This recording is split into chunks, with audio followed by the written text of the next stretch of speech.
going to do a quick install video on our Signature Autosports start-stop button for the Ineos Grenadier and Quartermaster. So right here on our start-stop switch plate, these 3 bolts are the exact same length, and this one is a little longer, so pay attention to that one. So what we're going to do is just quickly 3 mil Allen head. Quickly take all these out.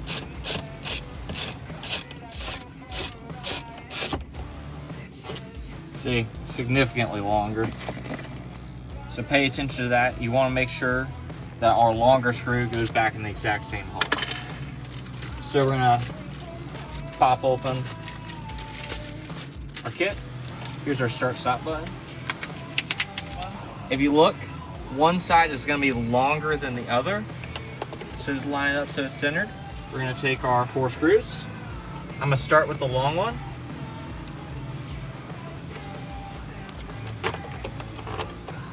Get it in.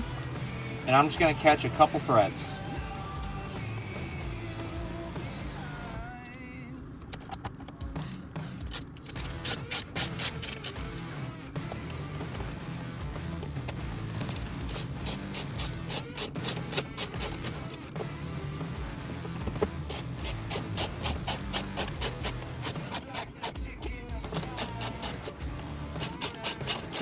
Now all my screws have made contact with the plate. All I'm going to do is quickly turn on the truck, and I'm going to make sure that light is on. If that light is on, your button's been decompressed.